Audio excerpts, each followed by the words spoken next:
ô meu amor, ótimo dia pra você, uma excelente quinta-feira pra gente. Espero que você esteja bem, em paz, com saúde e aqui conosco, né? Até mais ou menos umas 8h30 da manhã a gente segue assim, ó, juntinho, coladinho, tá? Olha, o medo do fracasso é um sentimento que pode ser bastante comum durante a vida, né? É algo até da nossa natureza, do ser humano mesmo. Mas quando em excesso, esse medo pode paralisar e aí impede que você, que eu, que a gente avance, que a gente consiga conquistar aquilo que a gente quer por causa desse medo. Bora entender esse assunto agora no Papo de Quinta.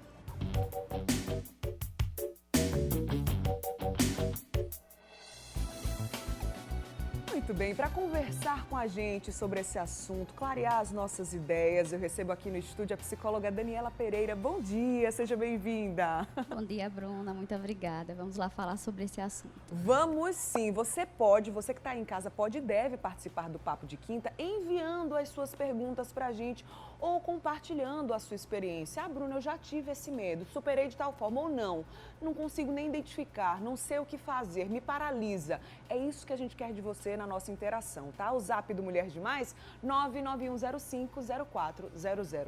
Antes de qualquer coisa, né, Daniela, eu queria que você explicasse pra gente. Existe um medo que de fato é natural e outro medo, assim, que acende o alerta? Qual é a diferença? Explica pra gente. Ótima pergunta, Bruna. O medo, ele é uma emoção primária. Então, na evolução, ele ficou. Então, se ele existe, é porque ele é adaptativo em algum momento. Qual é a diferença do medo normal adaptativo para um medo patológico? A intensidade, a frequência com que ele acontece e em que áreas da vida acontece, porque a gente tem várias áreas. Então, como que ele acontece nisso? Então, existe, uma doença mesmo, pode ser identificado como patologia, esse medo que é excessivo, que é além do considerado natural. Isso, é uma desregulação dessa emoção. São visões exageradas, pessimistas, catastróficas, que são alimentadas por pensamento e por a falta de comportamento, a falta de agir sobre esse medo. Entendi. Agora, o que causa, assim, digamos que a gente vai falar sobre a patologia agora, né? Já que é o nosso principal alerta aqui no Papo de Quinta.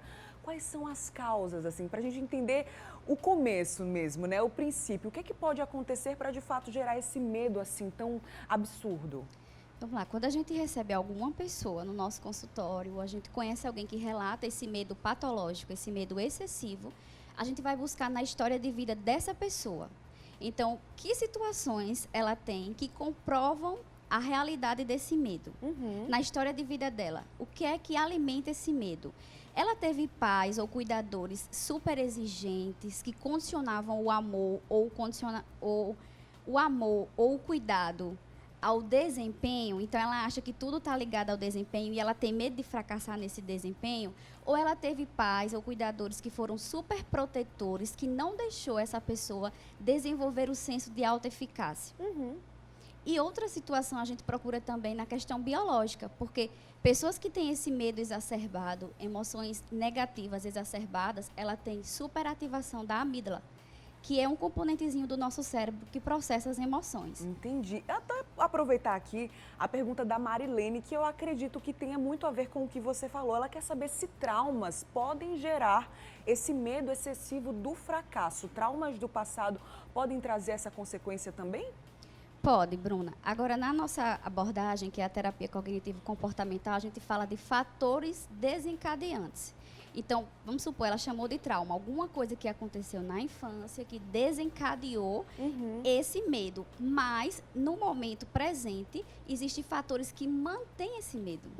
Então, ele é desencadeado e ele é mantido. Entendi. Olha a Girleide também, é justamente o que a gente pediu para você compartilhar experiências com a gente, né? Ela disse que tem muito medo, sim, em tudo e principalmente do que a gente está falando aqui, medo de errar, de fracassar. Ela disse que sente até uma aceleração no coração, não gosta de estar sozinha e tem muito medo nesse sentido. Também pode ter, pelo menos aqui ela já identificou, né, Daniela? Mas pode ter mesmo uma consequência que vem do passado e ela precisa aprender a lidar com isso? É uma insegurança, pode dizer assim? Isso, Bruna. Porque são emoções que são correlatas. Então, insegurança e a ansiedade, por quê? A ansiedade ela é secundária ao medo. Então, ela diz o quê? Que sente uma aceleração. Isso é muito presente nos ansiosos. E os ansiosos, justamente, eles têm medo do futuro. Entendi. E esse medo de fracassar se eu tenho medo de fracassar, então é porque eu ainda não fracassei. Sim. Então, está ligado muito ao futuro, previsões pessimistas. Poxa vida, olha, gente, a gente está recebendo muitas questões aqui. Eu imaginava que isso fosse acontecer, mas são relatos muito importantes, né? Para você de casa também ir se percebendo, porque é importante também a gente fazer essa autoanálise, né? Poxa, será que eu tenho esse medo? Será que esse medo me paralisa? Será que eu já deixei, por exemplo, de fazer alguma coisa? Porque eu tenho medo, né, de fazer. A Claudinha Guimarães disse o seguinte, ela sempre teve uma trava em escolher a profissão que ia seguir porque achava que não ia conseguir. Medo de decepcionar as pessoas que acreditam nela. Então ela fica naquele dilema, faz ou não faz? E ela diz que isso é em tudo. E aí essa questão paralisa, é justamente isso que a gente está falando, né, Daniela? É paralisante mesmo, né? É um problema. Isso.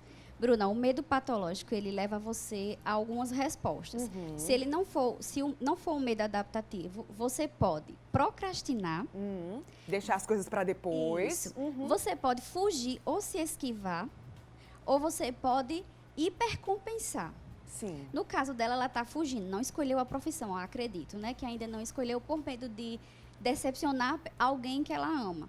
Então, faz uma listinha lá das habilidades que ela tem, para quais profissões ela podia escolher. Sim. Então, vencer o medo tem muito a ver com se conhecer. Por que eu tenho esse medo? O que é que mantém esse medo? E que habilidades eu tenho para vencer esse medo? Sim. Então, para se conhecer, para pensar. E não alimentar esse medo. Entendi. Talvez assim, não sei se é a realidade dessa nossa telespectadora, mas pode ser a realidade de muita gente. O perfeccionismo leva a isso também, né? A busca, assim, constante pela perfeição faz com que a gente não aceite o erro, né? O fracasso, assim, é algo inadmissível, é complicado. Sim. E às vezes as pessoas, elas criam um plano perfeito. Só que esse plano nunca sai do papel, porque ele é tão perfeito que eu não tenho as condições ideais ainda.